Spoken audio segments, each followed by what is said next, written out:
another podcast. Today we are joined by a very special guest, Mr. Asim Ibrahim, who is the CEO of Lakeshore Hospitality Group. He is a global hospitality professional and a certified food beverage executive with over 30 years of senior leadership and hotel management experience with Marriott International, Hyatt Hotel, and Avari Group in Pakistan. He's involved in consulting hotels across United States, Canada, and Pakistan. And today we are gonna know about his story, his amazing story, and we'll discuss the major challenges in travel and tourism industry in Pakistan and his views on the future of tourism in Pakistan. By the way, before going for any, sir, I really wanna thank you for taking out time from your busy schedule to do this podcast with us. All right. Well, thank you very much. So, by the way, sir, first of all, before going for any questions, can you please introduce yourself? That how you introduce yourself? Who is Mr. Asim Ibrahim for the audience? Yes. So, Assalamu alaikum and good evening, good morning. My name is Asim Ibrahim. I am a hotelier, a hospitality and tourism consultant.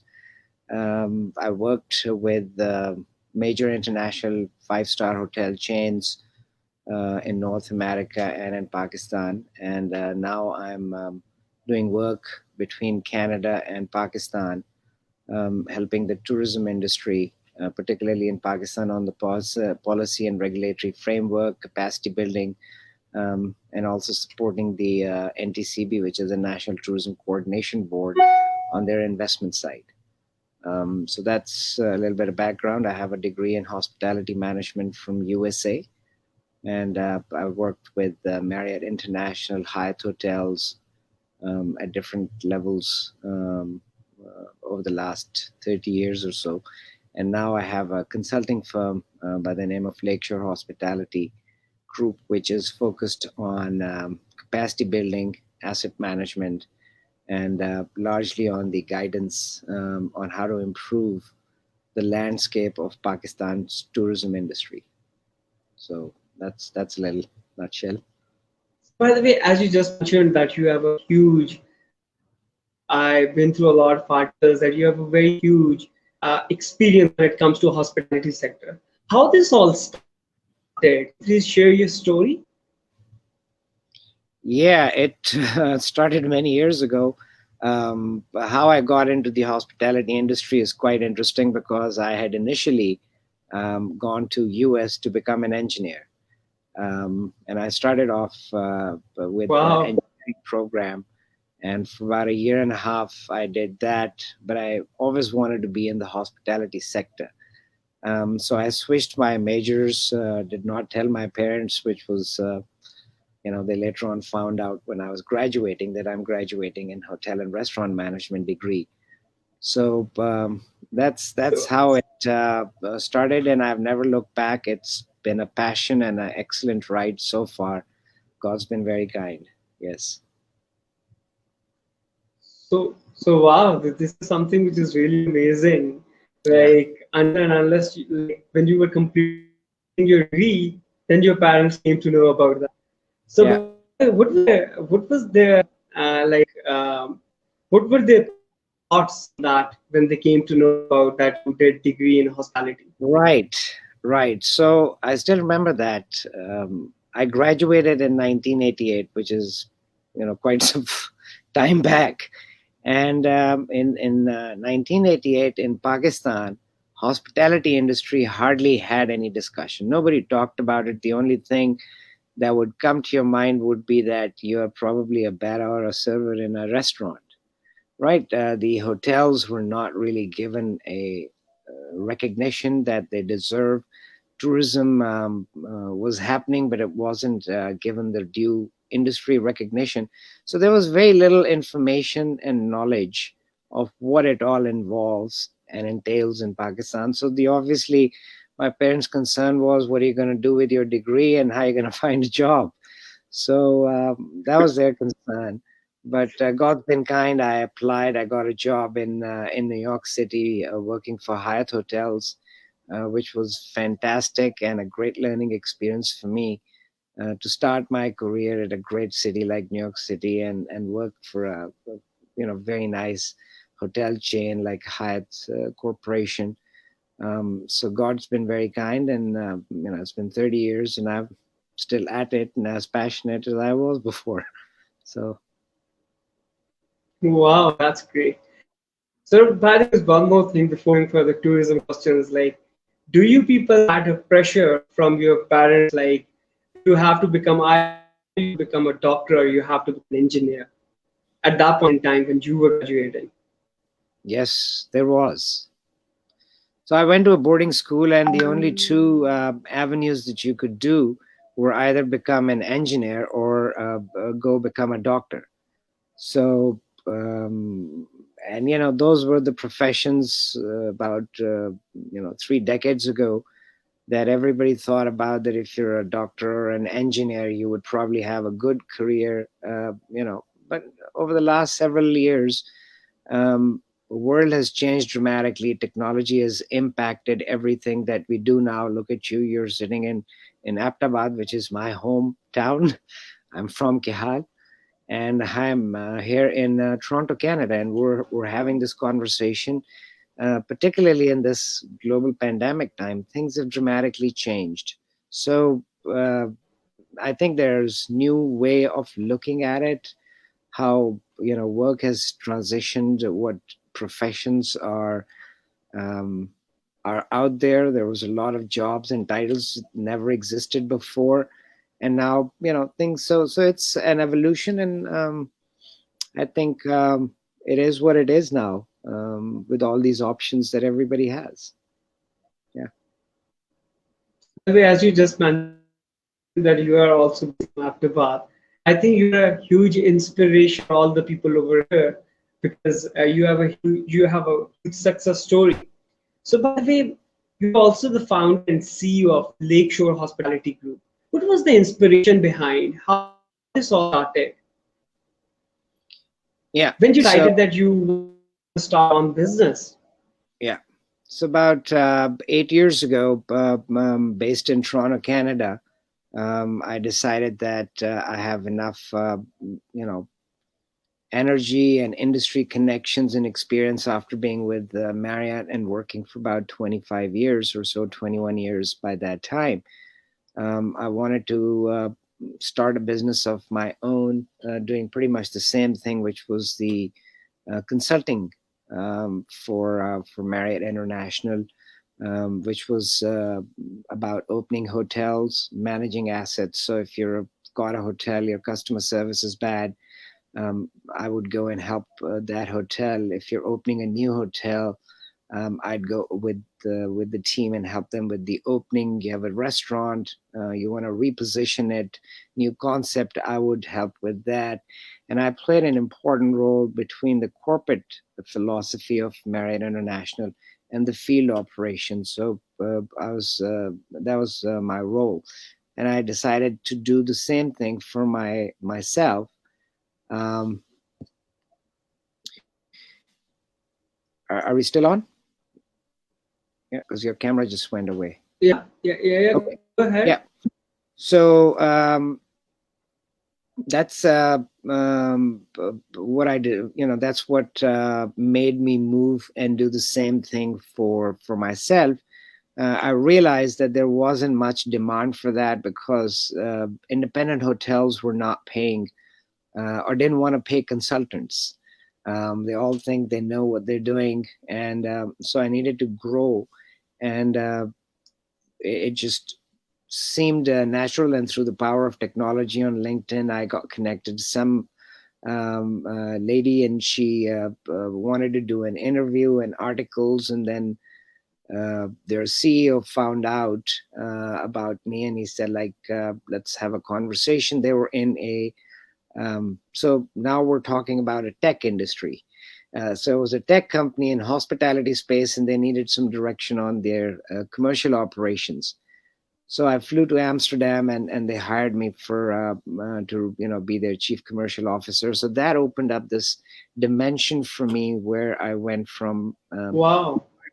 hardcore asset management of hotels to being in the travel tech space.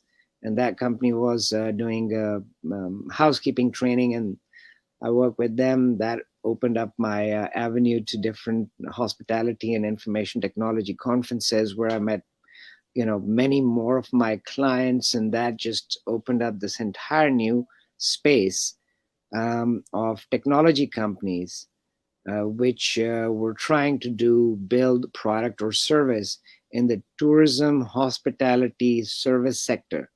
But these startups didn't have the domain expertise to connect their product value proposition to the industry they were going out and targeting.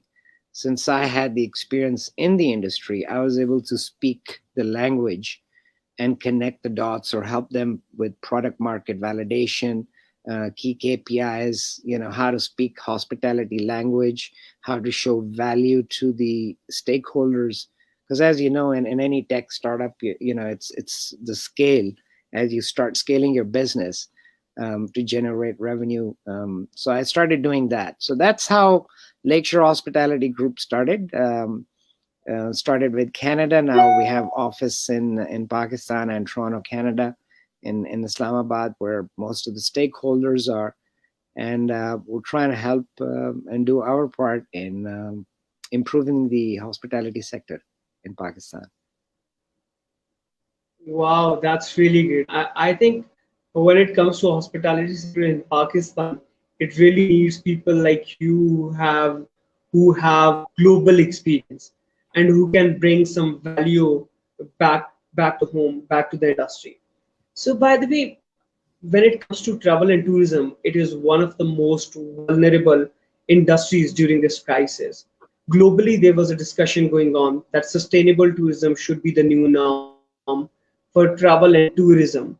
Why sustainable tourism is so important when it comes to travel and tourism, specifically when it comes to, can you please brief us a little in perspective of Pakistan? Yeah. So it's lately there's a lot of things which contribute towards a sustainable tourism approach. But speaking more relatively, if you look at Murray, very close to Ahmedabad, you look at the infrastructure. I'll paint a broader picture, and then we get into a little bit more specifics of sustainability and how it, what it truly means.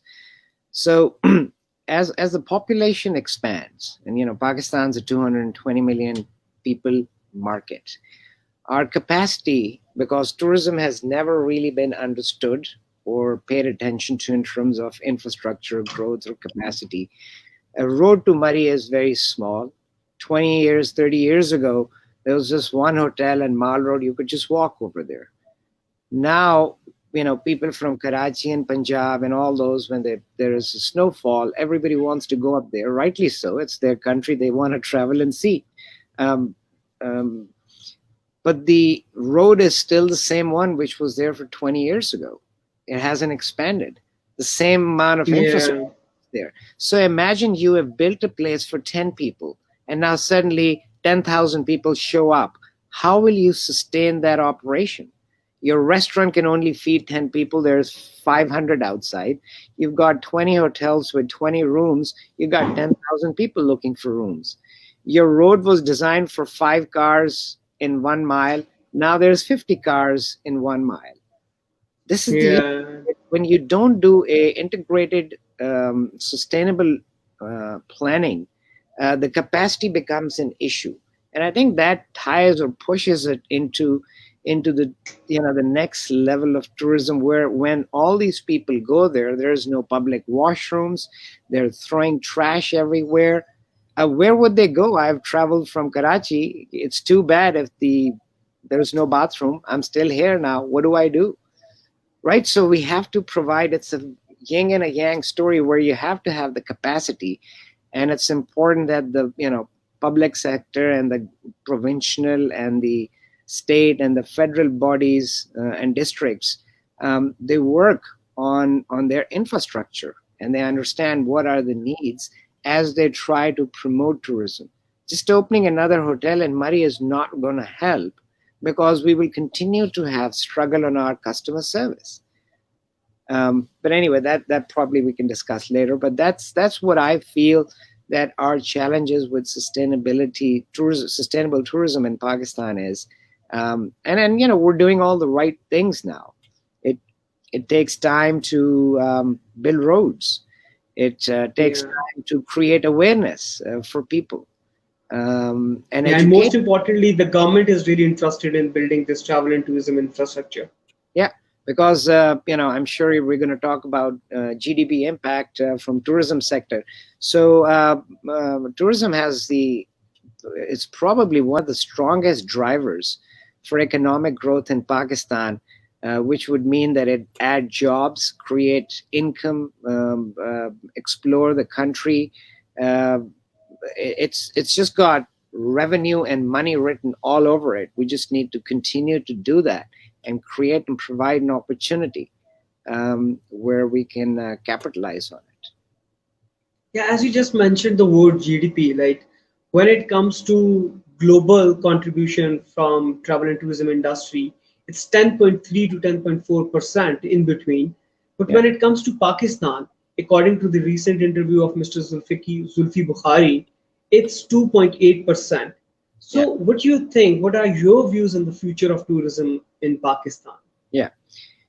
So you're absolutely right. I mean, it's about 10% global GDP comes from the tourism sector. In Pakistan, we're just under 3%, and that 7% I think is actually achievable. It can be done tomorrow, but the right steps, if taken, which is infrastructure, policy and regulatory framework, and capacity building. These three things, I think, will drive our ability as a country to drive that or to capitalize on the balance of that GDP potential that sits in that country.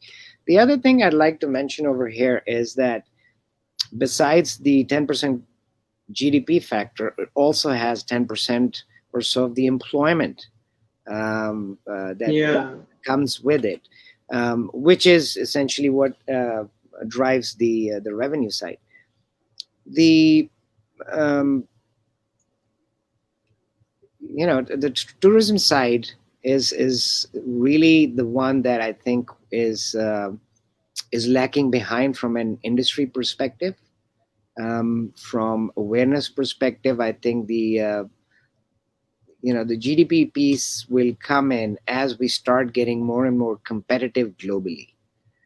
Pakistan is positioned. You think when it comes to inbound tourism, that inbound tourism is going to affect GDP? Right, because that's where the FDI, foreign currency is, right? Currently, Pakistan 99% domestic market. We hardly have any inbound tourism, and the reason is we are not competitive as a destination. If you look at a 3-star hotel in Orlando, Florida, or in Toronto, Canada, or in London, or in Paris, or in Africa, or in Bangkok, or in Shanghai, or in any other place, you will see that they will perform at a level that compares to our 5-star hotel. But if you look at the price of a 5-star hotel in Pakistan, they're pushing upwards of $200. That's 30,000 rupees. And you look at a 5-star hotel in Ritz-Carlton in Orlando, they're selling their room at $159. So we have to become competitive. So if I'm sitting in London and I can go to Czech Republic, or I can come to Kailash Valley, Bamburet, or I can go to Hunza, or one of the many destinations, or Shogran, which is very close to you. But if you go to Shogran, charge me $150 and you give me a service that's worth $49, how am I going to compete to a person who has the option to go to Czech Republic or to Bangkok or Koh Samui? So we have to become competitive as a tourist destination. And for that, it's critically important that we raise our infrastructure, our capacity, improve the policy and regulatory framework around how we give. What is a 4-star? What is a 3-star? Who decides that? Are those people trained to know all those things?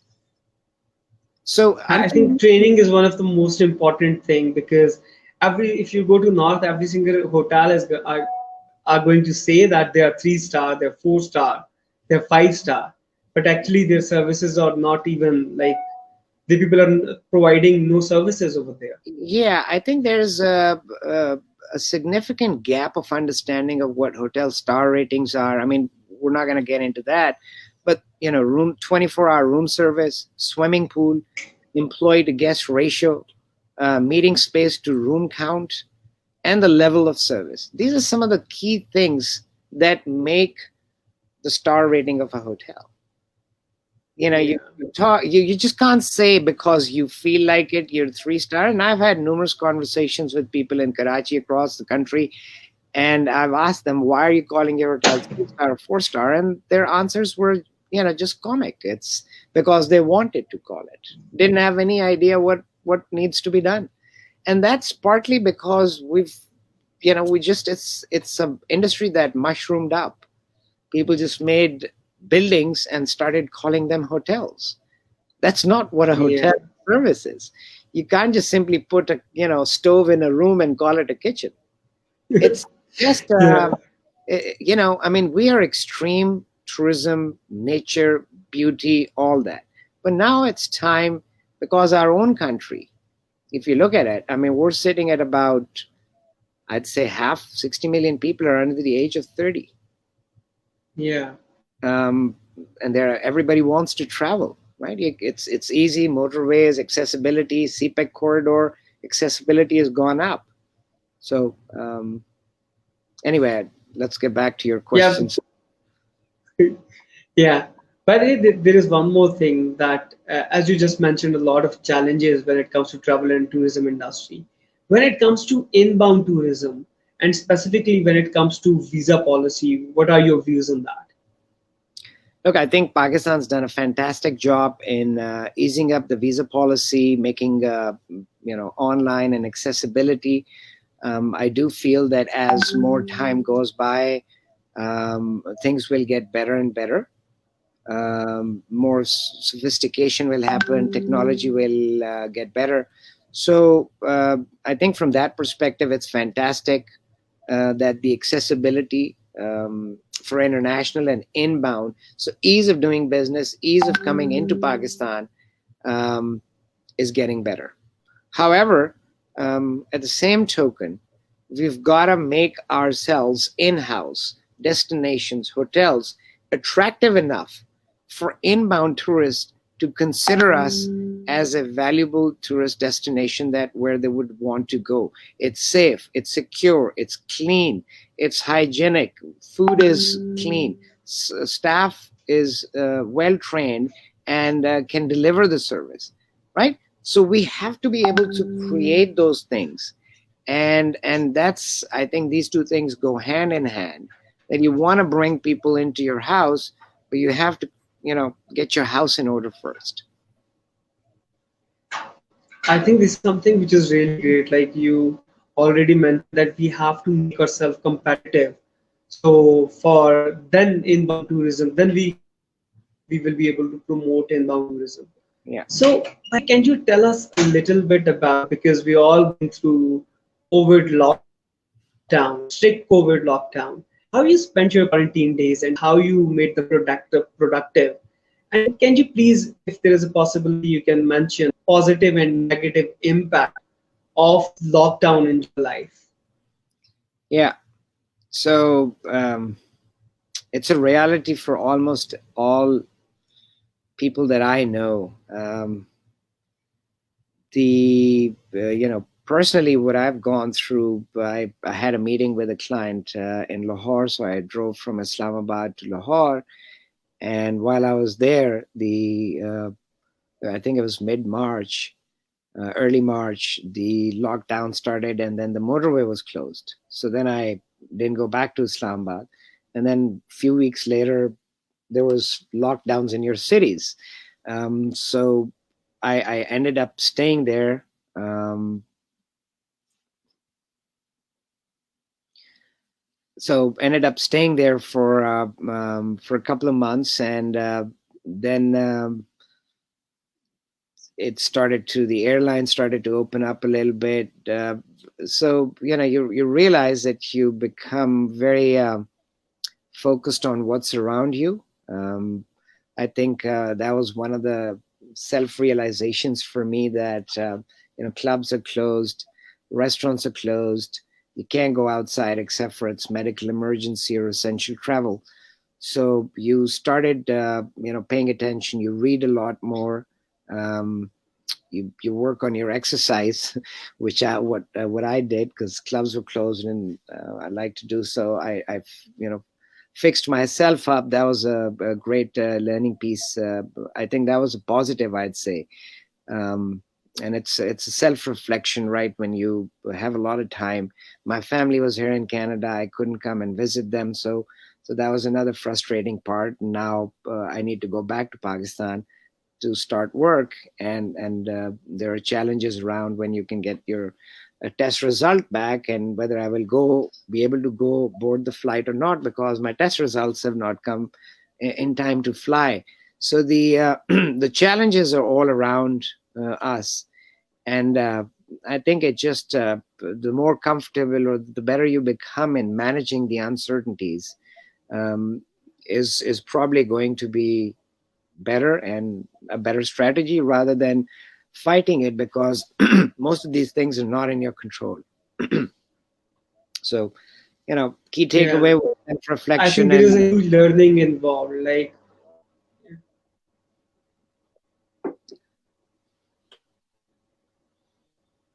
sorry, go ahead. yeah. By the way, there is one thing which we want to know, that you also founded, you were owner of an Italian restaurant. So Yeah. what's the story behind that? How you started restaurant? Because you started it from 2002 to 2005. What happened to that restaurant? If you could share a little bit of the story. Yeah. So that was many years ago. We were immigrating at that point to Canada, Montreal. So that's when we went to Montreal. I bought a Italian restaurant and ran that for 3.5 years. And then we moved back to Orlando. I had a job with Marriott, so we sold it. But it was a great experience. Hmm. You took an exit from that.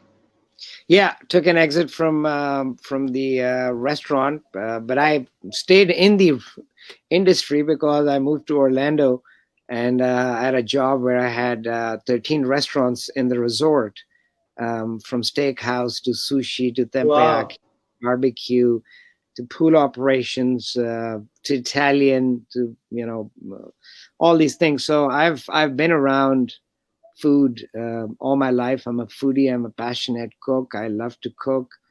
So I consult with a lot of restaurants as well. Those who are thinking about opening a restaurant, or they have a restaurant and it's struggling. I help with the menu engineering, quality control, because I all these things I did for Marriott International, and I have a hands-on experience running and managing my own kitchen and restaurant. Wow. Yeah, and I've spent many years in the kitchen as well, talking to chefs and listening and seeing how they're working and what they're doing, and working with chefs and developing new menus. So yeah, restaurant business is very close to my heart. Wow. By the way, you have a very diverse experience, and when you were sharing the story, there is so much to learn from you. By the way, when it comes to nowadays, what you are most focused on and what you are most proud of in your life, that you did so many things in life, like you were the owner of a restaurant, you worked with international big brands, big names, and now you are again founder of a hospitality group. What you are most proud of in your life? Yeah, I think this, you know, proud of surviving, actually. um, that I think one of the things that I'm really, really happy and enjoying, frustrating at times, but immensely satisfying, is that my ability to have come back to Pakistan and be a instrument in supporting the directional support to provinces and the federal bodies and independents in how to improve the travel and tourism sector of Pakistan. I really feel blessed that I left many, many years ago. I worked in a couple of continents at different levels of organization, and I brought all this experience back to Pakistan. And I can share and advise and guide and help and assist and support in the process. And it'll be great. The more and the more exciting things happen in this space, the happier I get. So that's something that's very close to me, and I feel pretty good about it. Well, I think this is something is really great. I think Pakistan need people like you who have global and diverse experience. By the way, what is the last advice for the listeners, specifically to youth? What you want to advise them?